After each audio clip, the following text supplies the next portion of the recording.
Everybody, welcome to another session of KED Talk. And with me today, very lucky to have a very old friend, very, very old, actually, since our younger Kendo years. Welcome to Kendo World KED Talk, Masahiro Imafuji, who we just call Hiro. Hiro, thank you very much for taking the time to join me today. And I didn't realize it was so early. I knew it was going to be morning for you, but 4 o'clock in the morning. Sorry about that, bro. No worries, mate. No worries. Thank you for having me. A nice cup of coffee to keep you company for a little while. Okay, Hiro, I'm going to start off with some really simple questions for you, because I'm sure this is not going to be the last time that we invite you to KED Talk, because as I said, we go back a long way. Yeah. We've got so much to talk about anyway. So let's just keep it simple today. Like really simple. Hiro, what's your favorite food? Okonomiyaki. What is okonomiyaki? Okonomiyaki. Well, that's you put a lot of cabbage in a dough. Yeah. And you just grill front and back. You put meat or whatever you want, and then just put sauce on it. Beautiful, yummy sauce on it. Yeah. You eat it. So it's basically just a Japanese pancake, right? Yeah. You know what? You've put me in the mood. I've got a okonomiyaki shop just up the road. I might go and visit it after this. Sorry, bro. You know, what's your favorite music? Music? Well, it's like at the moment, 80s, 90s Japanese music, I think, probably. I don't start to show your age, bro. Anymore. Like, for example, I remember you used to be a great fan of Nagabuchi Tsuyoshi. Oh, right. That as well. Yeah, I remember you used to have a CD as well. Hiro, what's your favorite movie? Movie? Man, I don't know. Movie. Once Were Warriors. Oh, yeah. The old New Zealand classic. Yeah, eh? classic. Yeah. Yeah. What's your favorite drink, Hiro? Drink. Used to be a Canterbury draft, but you can't drink Canterbury draft anymore, right? I don't think so. I don't think they make it. Yeah. All right. Who's your favorite kendo teacher? Oh, my sensei, Miyazaki sensei to start off with. And yeah, going up Tsurumaru sensei and Murayama sensei. Those are top 3. Yeah, so Miyazaki sensei, Tsurumaru sensei, and Murayama sensei. That's always a tough question for anybody who does kendo, right? Because throughout your kendo career, you have so many people who help you at various stages in your development, and they help you in different ways, right? Yeah. You mentioned 3 sensei who I know personally as well. That is our connection, actually. We both studied kendo at the Shubukan. Which is a dojo in Itami, which is not far from Osaka. Tsurumaru sensei became a 9th dan. Murayama sensei, Murayama Keisuke sensei, he was the last graduate of Busen. Yeah. So both of those guys were kind of like post-war icons of kendo. It's just amazing that both of them are at the same dojo, the Shubukan. And then there was Miyazaki sensei, who was the tough nut from Ritsumeikan, who very strict kendo, but a very lovely, kind man who helped me out a lot when I was in Japan, and he helped you out a lot as well as you developed your kendo. And after you left Japan as well. So just to give you everybody a brief introduction of Hiro, we first met each other, I think it was in 1989. 1990. I was 17 or 18, I think. Yeah, you were still a high school student, and a cheeky one at that, I might add. Whereas I was working for the All Japan Naginata Federation, and that was the federation had a connection with the Shubukan dojo. So we met each other there. And to cut a very long story short, but we'll go into the details in a minute, you, after graduating high school, you came over to New Zealand, which turned out to be a rather long stay. Then you went back to Japan, and then you traveled again to Guatemala. Right. And then you ended up in Indiana in the United States of America, which is where you are now. So I think, like me, I've spent more time living in Japan than I have in New Zealand. I think by now you've probably spent more time living outside of Japan than you have inside Japan, right? Yeah, true. Yeah. You never thought of it like that before? No, mate. Sorry to drop that one on you. So first of all, Hiro, let's go back to your childhood days where you studied Kendo at the Shubukan under these great masters. What can you remember about the kind of Kendo that you did when you were a young knee high to a grasshopper Kenshi, just learning to do Kendo? What sort of memories do you have? What kind of training did you do? What kind of things were you taught when you were a child Kenshi? Oh, right. Child. So I studied when I was 7. And so the most things was the headmaster, Shihan, back then. And so we just did nice and big Kendo. That's all we were taught during regular training. So we used to have Monday, Wednesday, Friday from 4 to 5, I think it was, for kids class. And we used to have a bunch of kids, so because I'm a baby boomer, right? So we had, I don't know, maybe at least 60 kids all the time, at least. And a lot of different levels from, I think it's 8 years old to 12 years old kids lined up. How many? 3 lines? I think it was 3 lines back, 3 or 4 lines. And just the kirikaeshi, uchikomi. I think it's Monday, Friday was only uchikomi. Kirikaeshi, he used to call uchikomi kirikaeshi hajime, dun, right? So I hated it. And sensei was so scary. Mm-hmm. One of those days they stand around with bokuto and then, oh, your left foot.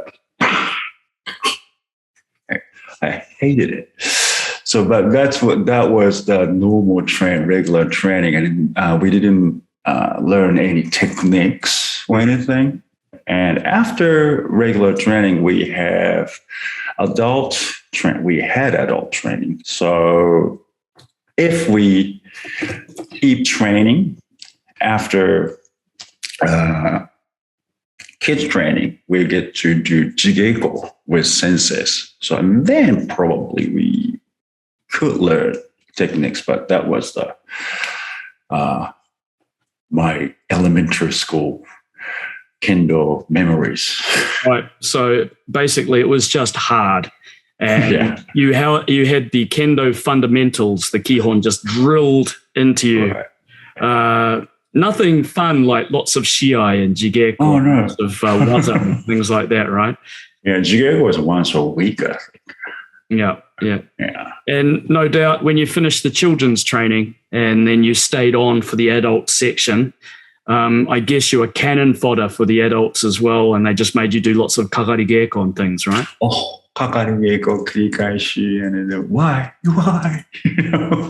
So if you were advertising Kendo to young people now, from what you've just described, I don't think many people would want to do it. Oh, no.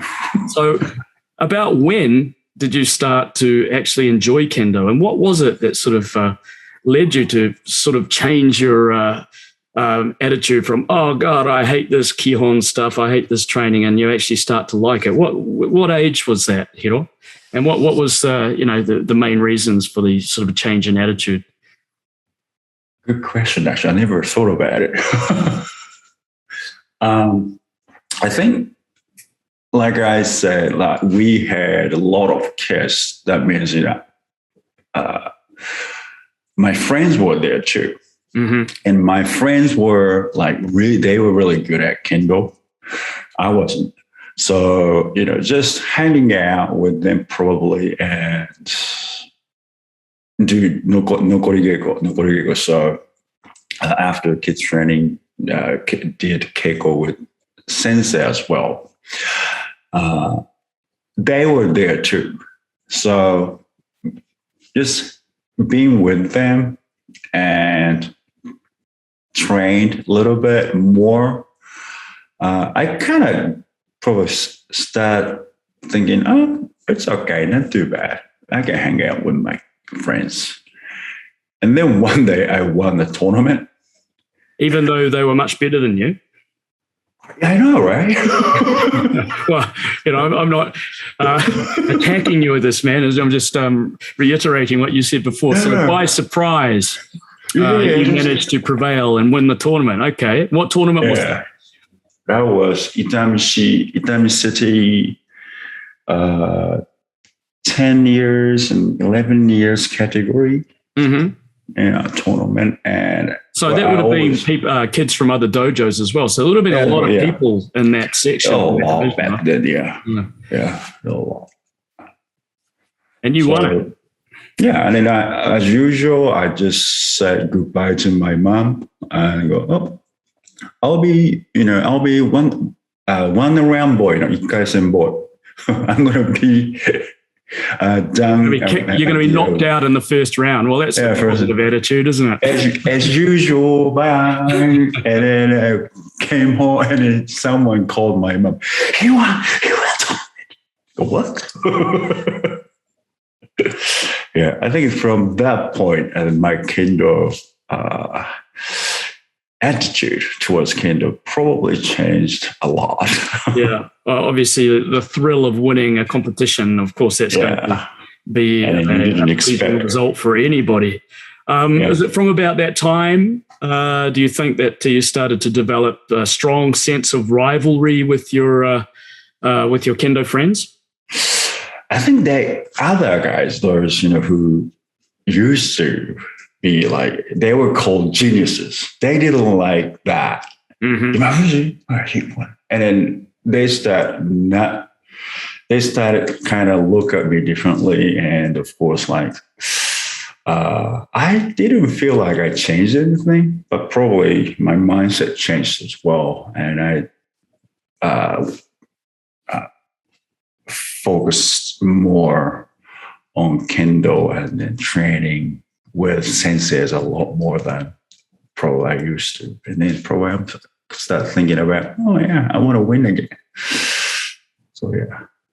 Well, when I was 10 or 11 years old, obviously I hadn't started Kendo, but I was an avid soccer player. I used to love playing soccer. And I remember many turning points in my soccer career.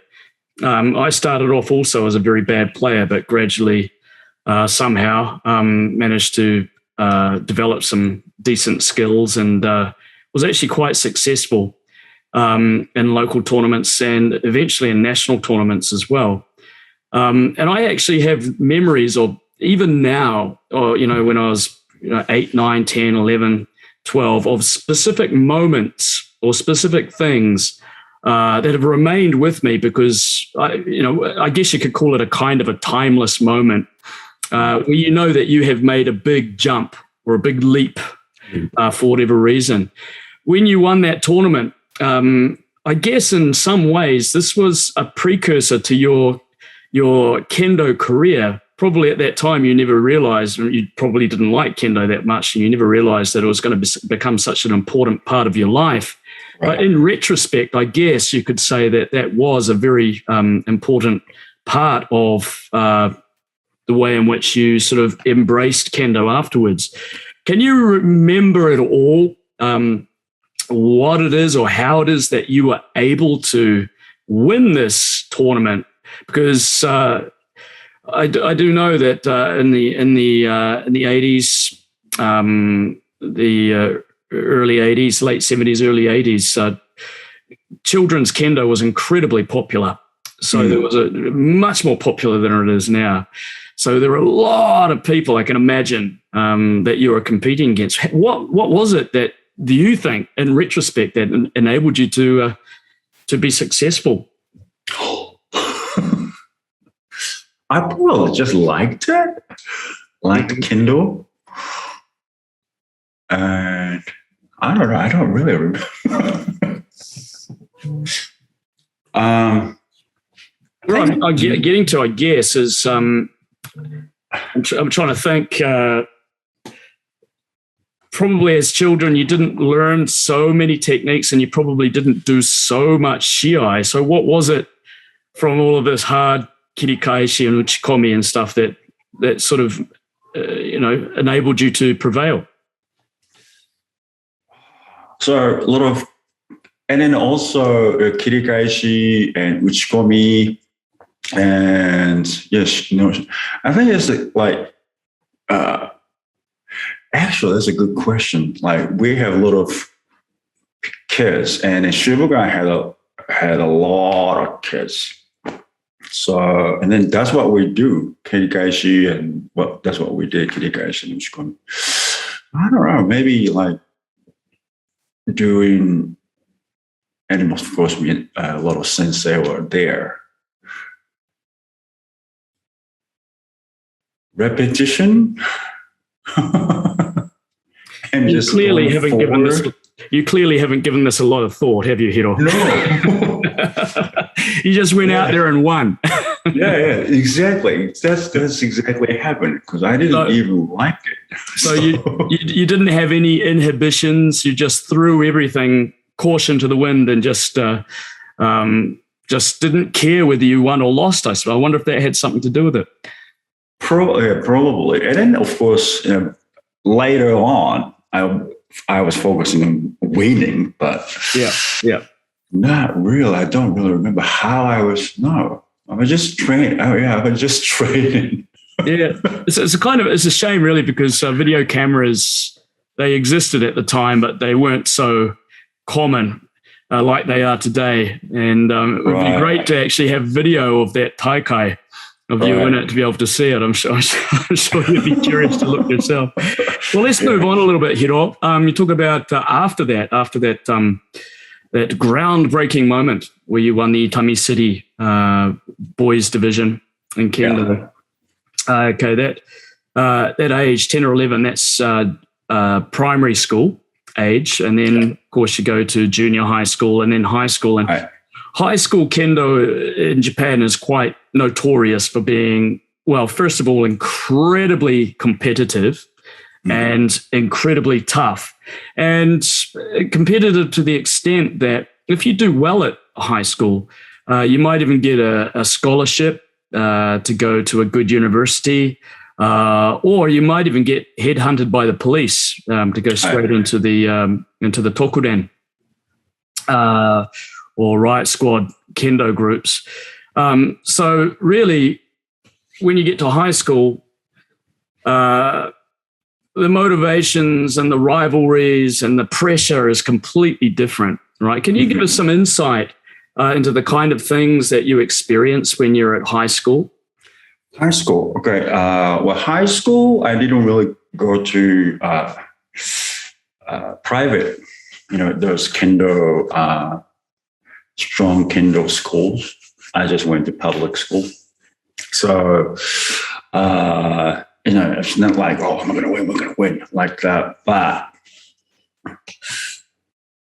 one of my good friends, not same school, but we used to fight against each other at the final of junior high school, Hanshin area junior high school tournament.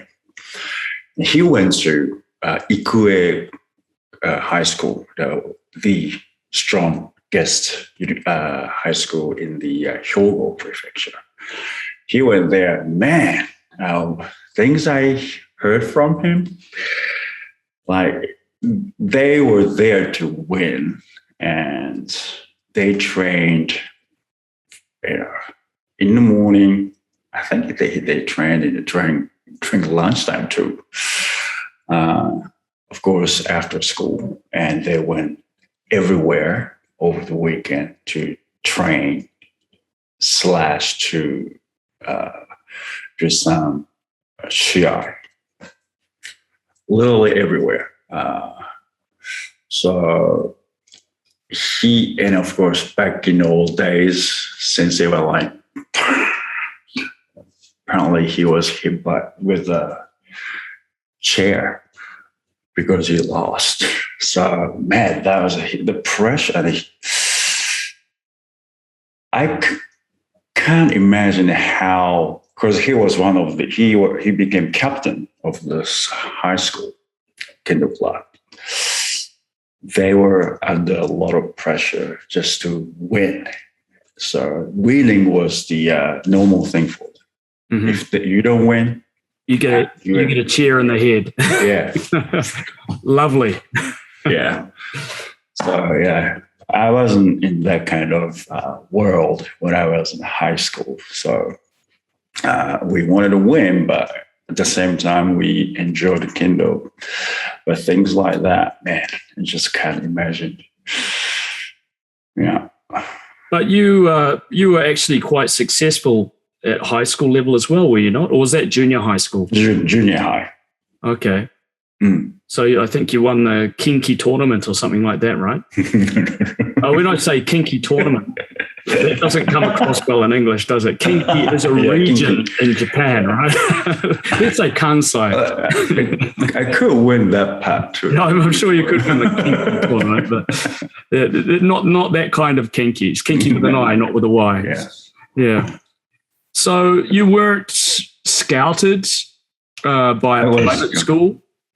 Yes, there was Ikue as well, and a bunch of schools from schools in Hyogo prefecture. Yeah, they wanted you to come and join the Kendo club. So full scholarship. Yeah, so Ikue wanted your ass as well, huh? Yeah. So why did you turn that down? I wanted to go to Tsukuba University, but not through Kendo. Ah. I should have done it. So you were thinking ahead. There's a term that they use in Japan. I haven't heard it for a while because I think the high school system and the way of coaching is changing a lot compared to those old days. But the term kendo baka, which means a kendo idiot, or that doesn't translate well. Somebody who a kendo bum, right? Somebody who only knows kendo. So if you had chosen a school, a kendo maniac, that's the way. Yeah. So thank you, Dario. If you had gone to Ikue, you would have been what they call a kendo baka. So that means that you don't actually have to do a lot of study. All you have to do is a lot of training and a lot of winning, and then a university would pick you up on another scholarship because of your skill in kendo. So you actually tried to avoid that. You wanted to go the study route. So it's usually with sports in Japan, not just kendo. It's often one or the other, isn't it? Right. Yeah. And why did you decide to go the study route rather than the kendo route? It's a good question. I think it's only what I remember. I think if you just choose kendo at high school, of course, it's a full scholarship. They expect you to just do kendo. And of course, after that, if I go to university, probably I have to keep winning in the school. And then through like, university might pick you, oh, come to my university. Or if it's not possible, I have to go through probably study.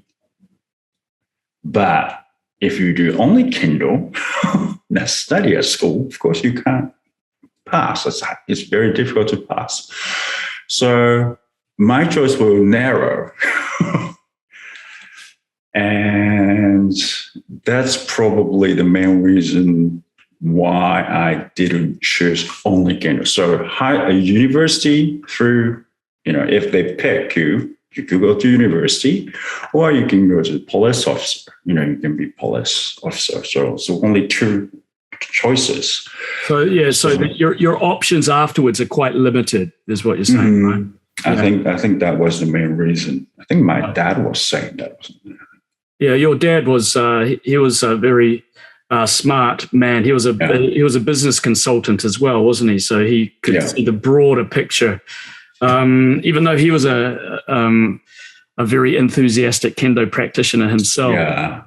Yeah. So he encouraged you perhaps not to take the Kendo only route or the Kendo maniac route, but to keep an open mind and keep your choices a little bit open. Right. So with that, you went through your high school years, not at a particularly strong high school, but you were still practicing at the Shubukan under these great masters. And that's, as we said before, that's where I met you.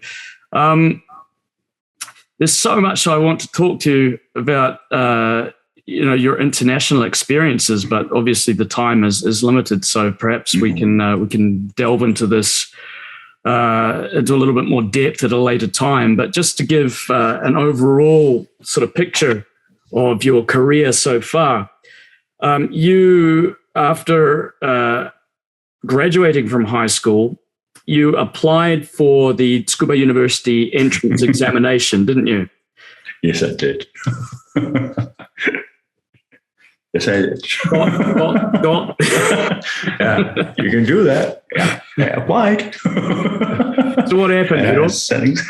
Tell us about the entrance examination system in Japan. Oh, so as far as I remember, I don't remember a lot of things. So conveniently forgotten, I think. Yeah, my brain is very convenient. So Tsukuba University is a national university, so we have to sit the national exam. And so just to cut it, sorry, Hiro. You got the private universities and the national universities, right? And the difference is the national universities, the school fees are much cheaper, aren't they? National, yes. So because they're subsidized by the government. So that means that the examinations to pass national universities are usually very difficult. Right. And you had your heart set on Tsukuba University. Tsukuba University, yes. Which is currently, I think it's the All Japan champion. Right. Is Tsukuba students. Yeah. The student champions at Tsukuba. Yeah. It's a powerhouse in Kendo, isn't it? Is that the reason why you were attracted to Tsukuba University? Yes. But you didn't want to go there the Kendo route. You wanted to go there the study route, but you wanted to go there because the Kendo is amazing. Right. That's a good point. Yeah, that's a good point. I wanted to be a doctor first, I think.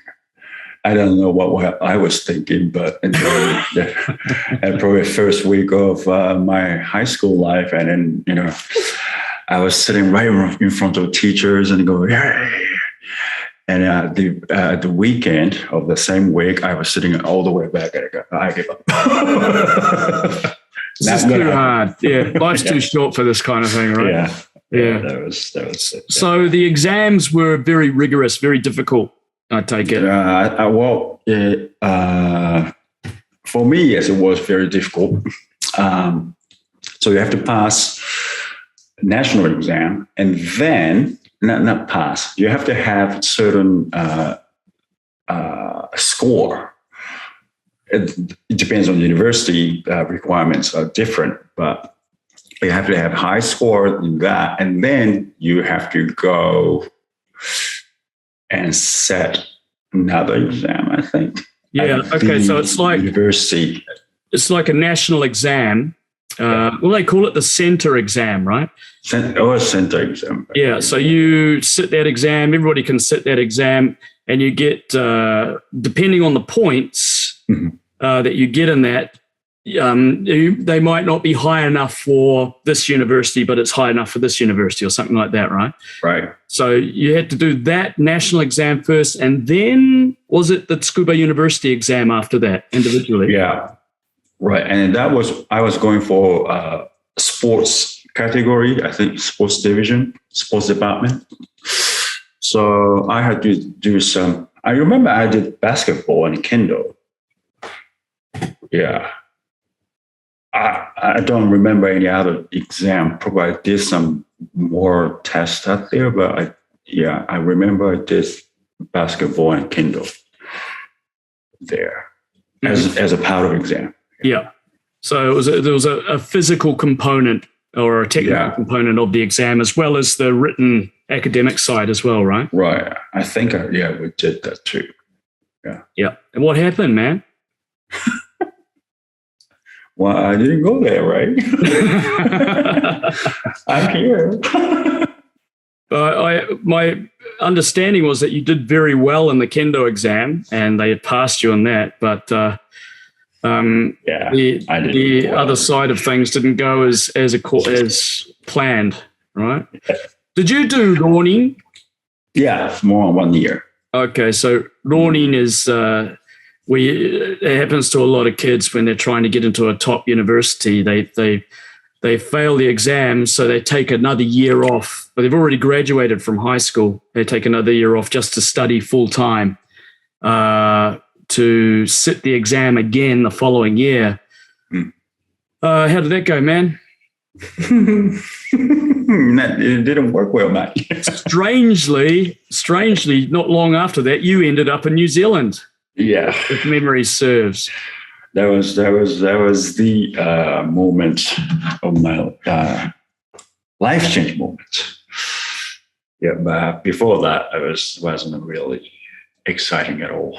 Right. Well, what I heard from your father, which I always thought was really amusing, and are you going to talk about typical of Hiro?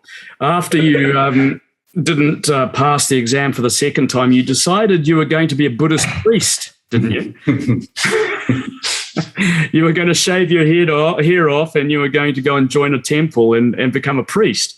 Yeah, not going to have anything to do with this world. Okay. Secular world, be gone. Yeah, bye. Oh, not secular world, the mundane world. Mundane world, and secular world. You're going to become an enlightened being. With a halo, and you're dressed like this, I suppose. Yeah. But your father taught some sense into you, didn't he? Yeah. Well, I don't know. I don't know if he talked sense into you or not. I guess it's a matter of opinion, I guess. But I mean, it's like he said, well, before you discard the mundane world and you become a monk, why don't you just go and see Alex and Hamish, who have just gone back to New Zealand? Why don't you go and see a bit of the world? And that was when you came over to New Zealand, to Christchurch. Right. That would have been 1991. Yeah, that's right. Yeah, 91. Yeah, man. Long time ago, isn't it? Oh, mate, isn't it just? And you, after going to New Zealand, you thought, well, I might like to stay there a little bit longer. And that was when I think you decided you wanted to try out to get into a New Zealand university, right? Right. And the first time was like when I was high school, I think. Still, I was in high school, I think. And then after that, and 2 years after that, I think, after failed university for the second time. And my dad said, why don't you go to New Zealand? And I was like, oh, okay. I didn't think about it, but if you say so. Yeah, I think, and then 1 month later, I was there. Mm-hmm. Yeah. And you ended up staying there for a number of years. Yeah. You graduated from Canterbury University, got your BA in, was it psychology? Yes. Yep. You also speak a little bit of Māori. Yeah. And one of your jobs when you were in Christchurch was to teach kendo at the local kendo club. Right. Te Toki Yukai. Now, this must have been, in many ways, a massive culture shock for you, seeing night and day in the style of kendo, the way it's taught, the attitude of people in the dojo, just general understanding. Right. Can you recall some of the things that shocked you or made you happy, left an impression on you when you were experiencing kendo in New Zealand? Kendo in New Zealand, of course, I didn't speak any English back then, so I didn't really know what was going on. But of course, you were there, so you were explaining things to me in Japanese. And the first thing I thought was, you put me in charge of teaching beginners. And what I remember from them, they were all adults, which was quite rare it was rare to me because you don't really get to see a lot of adults, beginners in Japan. Of course, we have some, but not a bunch of adults, they're bigger than me. And, I have to teach them. And no English ability and never taught adults before. And kendo, right? So, all I could show them was what I learned. So I just, do this. I showed them, do that. And they had so many questions about kendo. Why do you do this? Why do you do that? I don't know. And first of all, I don't know what you're saying. Don't know any words you're coming out of your mouth. It's two, why does you just do it? You don't have to know why. Yeah. No one told me why. So you just do it, And it probably, I lost all of them, all of the beginners. And I remember I apologized to you after that. And he said, no, Earthman, no, that's all right. So that was really shocking. All adults, you have to explain things. Yeah. Yeah, it's just shocking. Well, even now, in dojos in Japan, not many people ask questions, do they? No, I don't think so. No. Yeah, and it's very strange if you end up asking, why do we do this? Why do we do that? And often, there's not a lot of explanations about what you're doing. You just got to do it because that's the way you've been taught. Yeah. I do think things are changing a little bit in Japan. The younger generation is becoming very similar to people overseas as well. I guess it's the digital generation in a way. Digital generation, yeah. Yeah, okay. they want to know why they're doing something. Why are they putting themselves through this? But this was I noticed that in university in Japan now. If you explain something, it's like, okay. But if you just expect them to do it, some people get turned off very quickly. But New Zealand was very much like that. They like to know why they're doing something. So I guess for you, not only teaching adults, but just teaching kendo itself, it was probably a new experience for you anyway, right? Because you wouldn't have taught kendo in Japan until then, I think. No, I was high school, so everyone was teaching us. Yeah, and of course, teaching is like I said when I was elementary school. what we did was kirikashi, and that's all. Not exactly a lot of fun, right? Okay. So that's the way I learned. So that's the way I think I didn't smack them, I don't think, but that's the only way I knew how to do kendo. So yeah, no explanation or anything. We didn't even know why we carry shinai in our left hand. Yeah. Hold your shinai in your left hand and carry your bogu like this. Blah, blah, blah, blah. So, just did it because we were taught like that. Right. So the experience provided you with an opportunity to actually think about all of the things that you've done all your life, but never really asked yourself, why are we doing this? Yeah, exactly. I didn't have any answers to their questions. So. Yeah. And I guess, in retrospect, they're very natural questions, aren't they? Yeah, true. Why can't we switch our hands? I don't know. Never thought about it. Actually, you know what? It's funny you should say that. Where's my little? I usually have a little shinai around here somewhere, but I can't see it. One of the first questions I asked when I went to Inage High School Kendo Club is they taught me how to do kamae with the left hand on the bottom and the right hand on the top. My first question is, why can't I have my right hand on the bottom? That's a very good question. Yeah, why not? Well, actually, it doesn't say in the rules that you can't. Right. And the rule book says you can strike put there, migi, migi, and then parenthesis, and then hidari as well. You can strike hidari futsu. Yeah, there you go. Okay. So it's kind of logical. I'm going to jump ahead. You spent a few years in New Zealand. I guess you could say you are honing your teaching skills because inevitably you're going to be in a position of instruction. The sandan or yondan level is often an instructor overseas. In Japan, it's not usually rokudan, nanadans, hachidans. If you're sandan, yondan, you're usually not teaching. But you came back to Japan after graduating, and then you went on a Japanese government-sponsored JICA program. What is JICA? Japan International Cooperation Agency or something? Yeah, Japan International Cooperation. Yeah.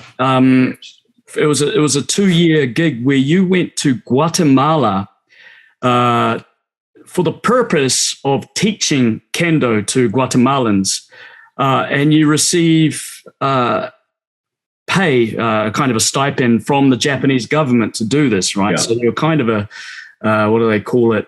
A junkomuin, civil servant of some description.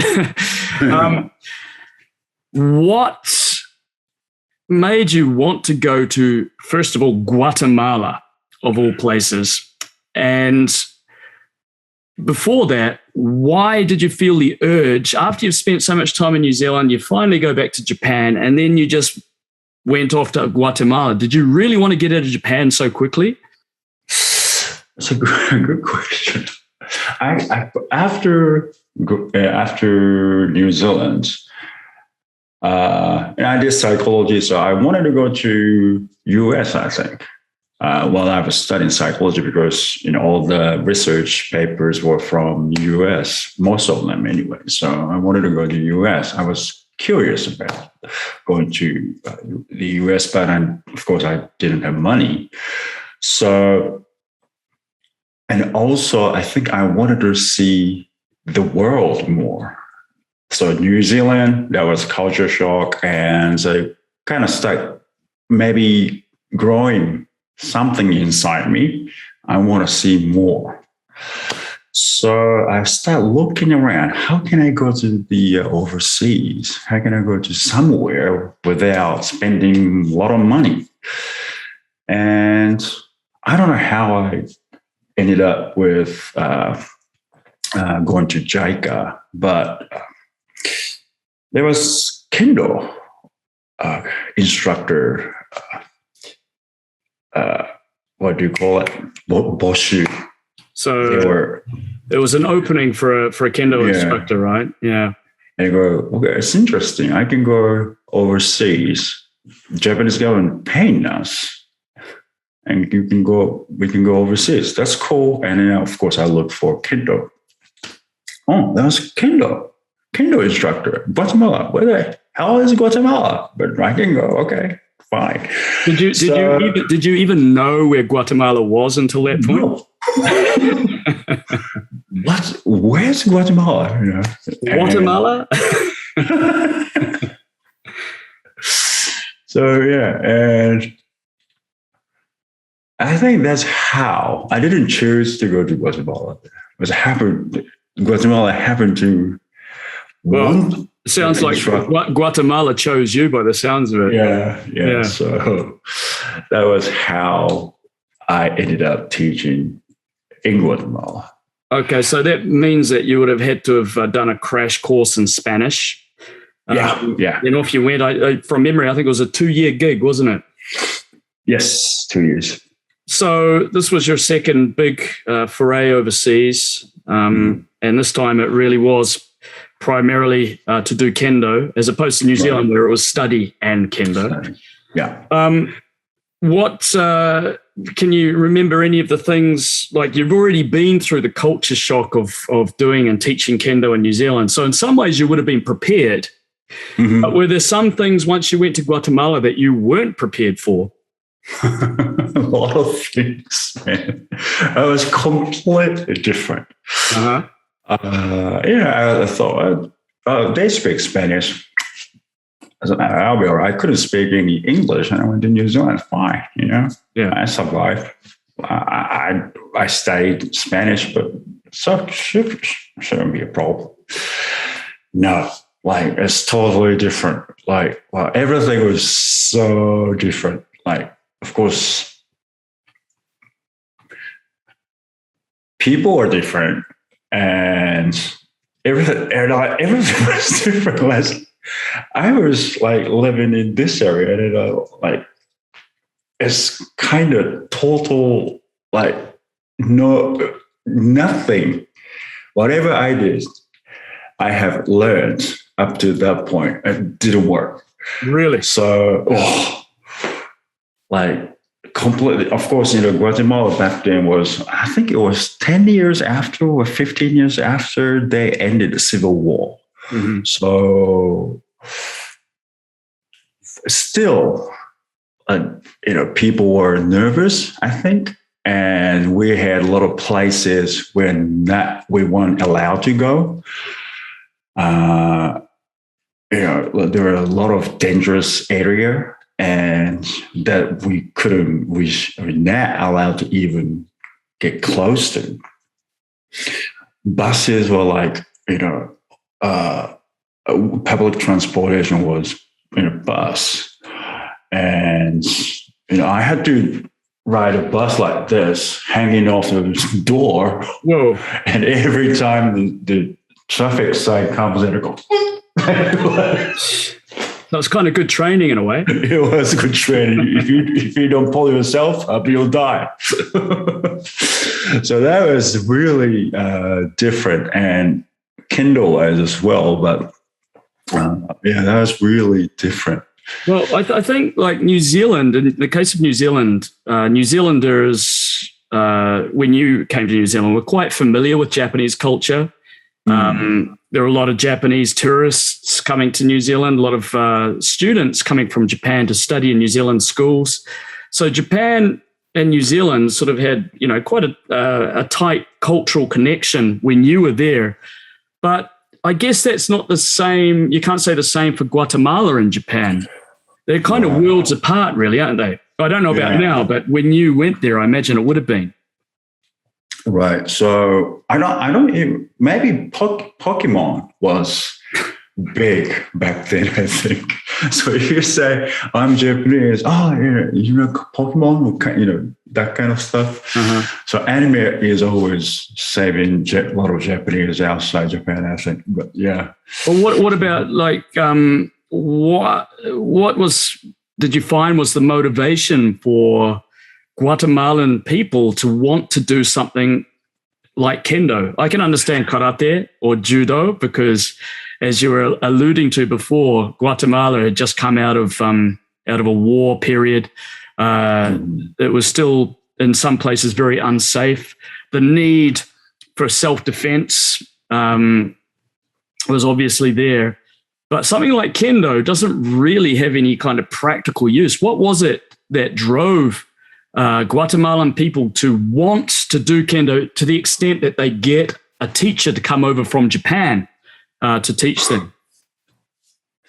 That's a good question. I don't think I ever asked them about that, but I think I try to remember the conversation I had with them. I think they start from, a lot of people did karate in Guatemala. Karate is always big outside Japan too. And I think from the karate, they started learning about Japanese culture. And from there probably leads to, samurai culture. And then at the end, they ended kendo. So they start liking Japanese culture, and then digging more, they found kendo. I think that's why they started kendo, I think. So the way I interpret what you're saying, just reading between the lines, is a kind of an attraction to samurai culture because it's very macho, and so kendo is kind of representative of samurai culture, which is what got a lot of them started, right? Right, and of course, back then, I don't know how this guy ended up doing kendo, but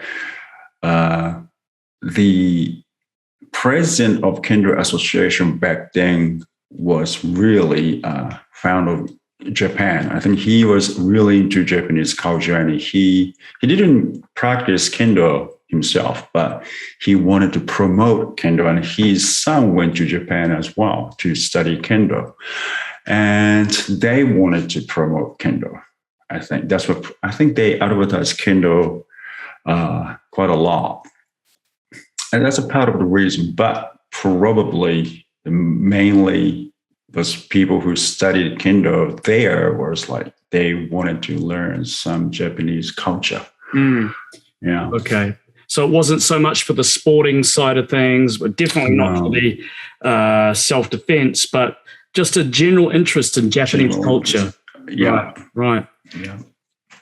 So did you notice, well, after your experience in New Zealand, did you notice any difficulties or differences perhaps in the way that you needed to approach your teaching?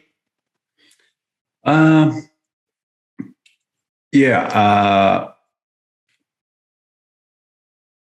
first there was Spanish, so language.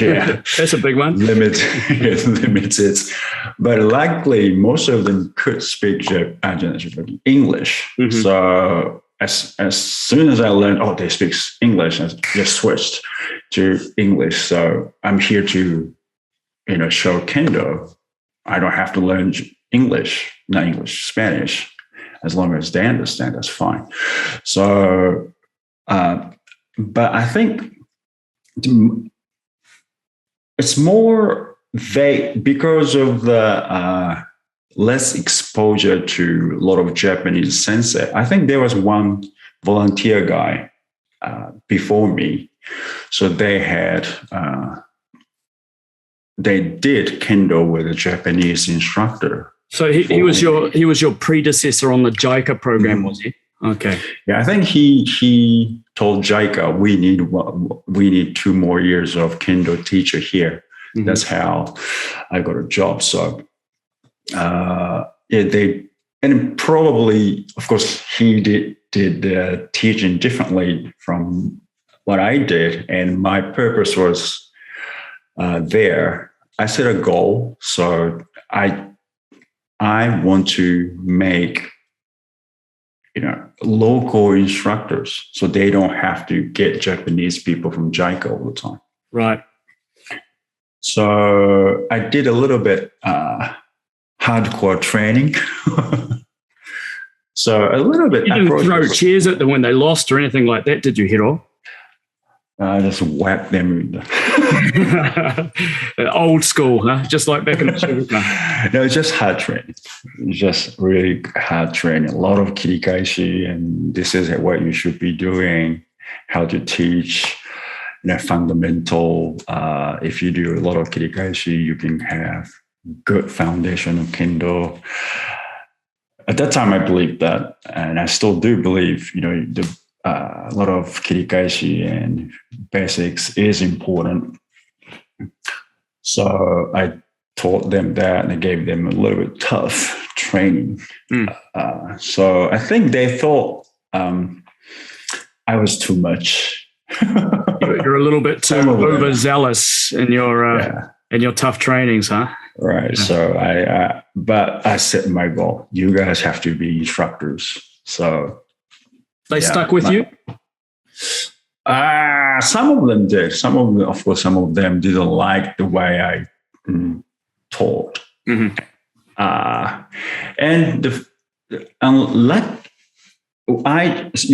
taught two dojos. One is at the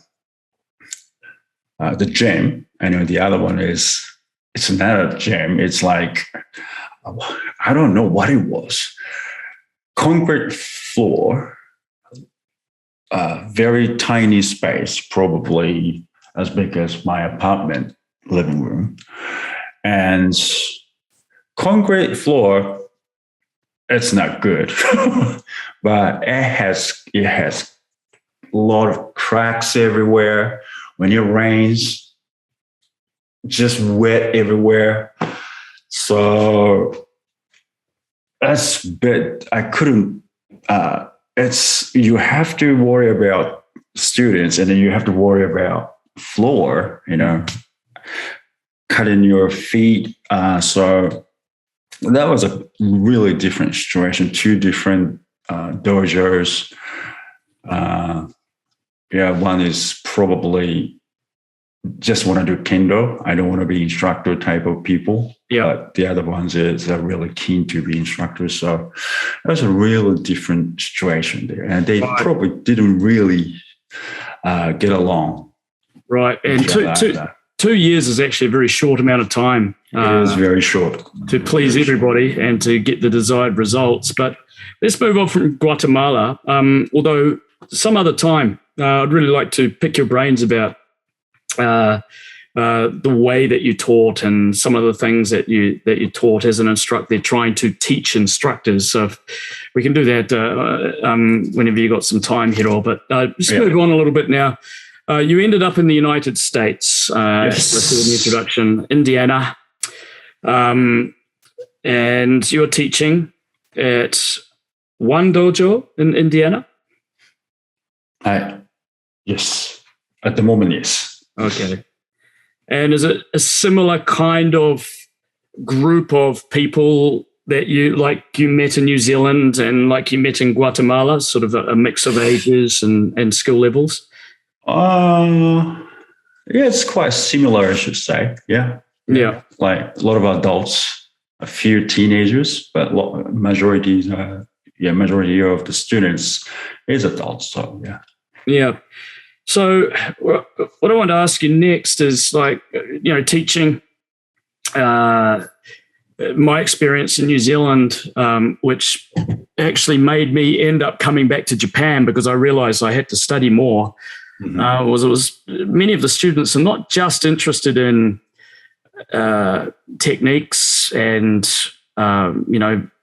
winning competitions. Not so much. There are people who are interested in the competitive side, but I found that because many of the people who joined the dojo in New Zealand and indeed many of the other countries that I've been around the world, because they're sort of middle-aged, they're after something different, and often they're looking for some kind of sage advice or clues that can make their lives better. Very much interested in the philosophical side of kendo and budo in general.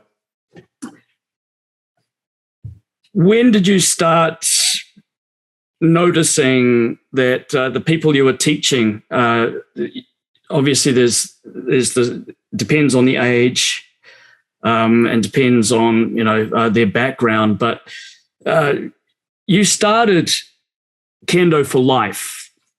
Right. And where I'm going with this rather long-winded question is I look at your efforts to promote Kendo for life as really, of course, the technical side's important, but you are trying to express to the world that Kendo is more than just shiai. It's more than just taking examinations and going up the grades.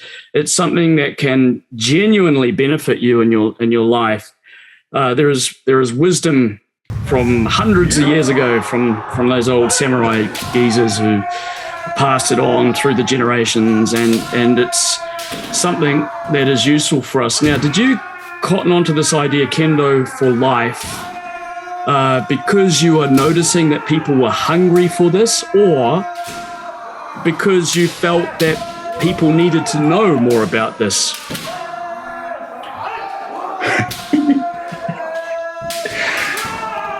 You sure? Okay, I didn't expect that kind of heavy question, bro. You should know me by now, bro. Kendo for life. Well, the first of all, I think that's how I felt doing Kendo all those years. And Kendo is not just about, and then of course, meeting all kinds of different people and hearing why they are doing Kendo. And then, of course, from them, I learned Kendo, because if it's not for them, I wouldn't even look into why do we have to carry our bushido in the left hand. I don't know, a so simple answer, because you just have to learn about my culture.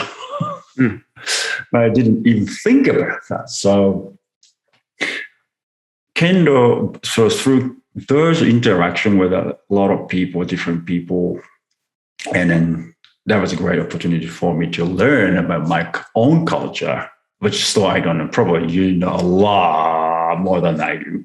So if I you're right, Hiro.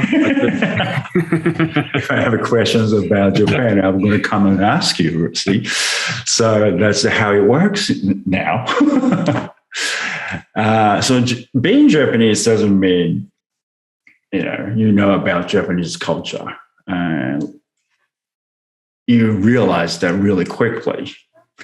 You're just born in Japan. You happen to be a Japanese. That's all. And history you have to learn is not in my blood. So through these lot of interaction with a lot of different people, Japanese, non-Japanese people, and start learning about Kendo, and that through that I start learning about myself. So that is, of course, you can do that through other martial arts, also other sports, I think. But because Kendo has this philosophy as well, how to become a better person, and those through interaction, I still always think about how can I make my Kendo better. That leads to me, okay, how can I, he annoys me, but I can get pissed off at him and I just yell at him. That's one choice I prefer. But there's another option as well. So I can strike man or kote, or I can just walk away, or I can ski him, aiming at underneath the skidare. I go. So I have a lot of choices, but then after all, it's controlling myself. That's what we do in Kendo too.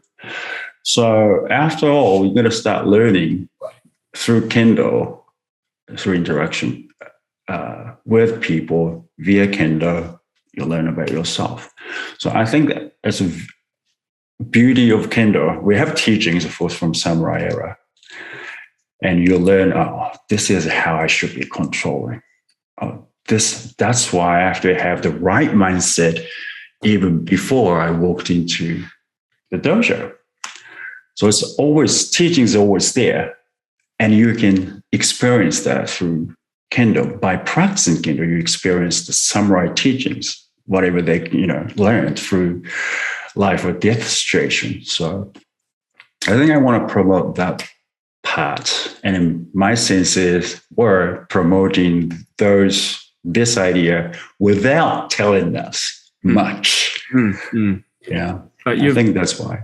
So to sort of paraphrase what you're saying, what I heard was that from what you've just been saying is that through your experience overseas, your passion for Kendo has sort of been ignited because of the influence of the people that you've been teaching and come into contact with, asking you all these questions, and you have to sort of ask yourself these questions. And because of that, you sort of became very passionate about Kendo outside of Japan, more than perhaps inside of Japan, and you want to share that passion. So it's not a matter of, I'm the Japanese sensei, so I'm the person that can teach you this stuff. It's just another kenshi who loves Kendo and wants to share that with lots of other people. Right. That's exactly right.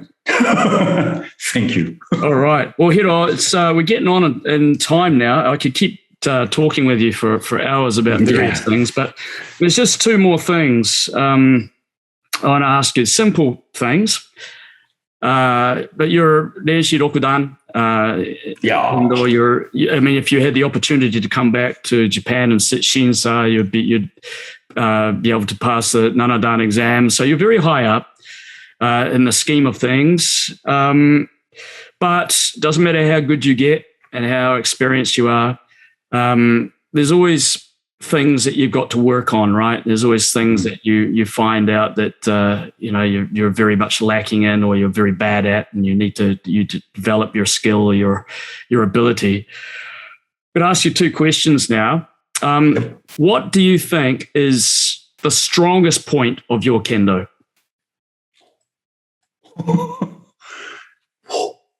Oh, my Kendo. Yeah, personally, your Kendo. My Kendo, strongest point. I mean, you have a lot of followers, Hiro, through Kendo for Life and the international things that you've been doing. So, a lot of people look up to you. If you were to be honest with yourself, what is it that makes your Kendo distinct? What is the strong point of your Kendo?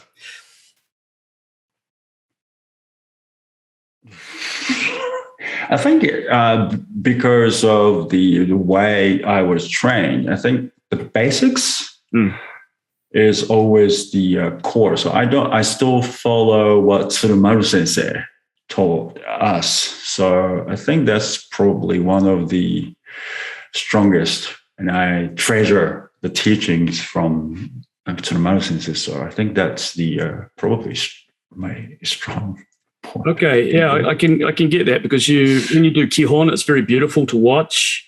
So that comes from years of uchikaeshi and uchikomi being drilled into you, even though you hated it.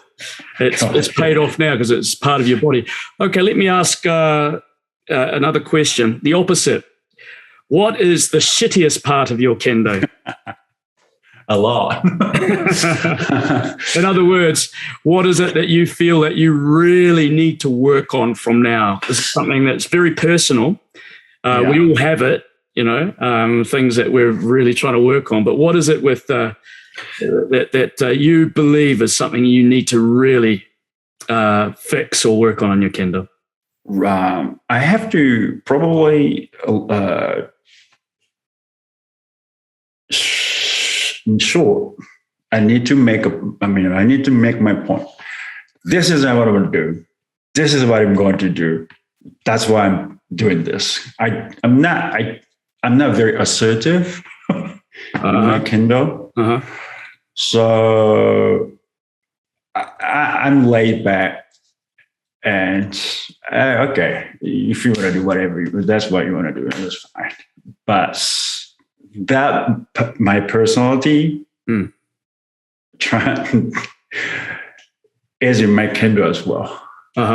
So I really want to change that part of me as well. If I have to do something, this is what I'm saying to you. You know, I have to be strong about my, what I want to say, what I want to do. So I want to do that in kendo as well. So you want your kendo to be more resolute, as it were. Okay. So I need that in my personal life as well. So. We won't. I feel things are getting very deep and meaningful, and it's already been over an hour, Hiro. I appreciate your time. It's now 5:15 in the morning. Yeah, in Indiana. Thanks very much, Hiro. It's been a great pleasure, and thank you very much. Would like to invite you back at a later time just to talk about other aspects of kendo. We just today we sort of looked at your overall career as an international kendo man of not so much mystery, traveling around, imparting the goodness that comes from the dojo. So congratulations on all your hard work, and please stay well, mate, and we'll be in touch. One day I'll see you in Japan. Yeah, well, hopefully sooner than later, mate. Hopefully soon, yeah.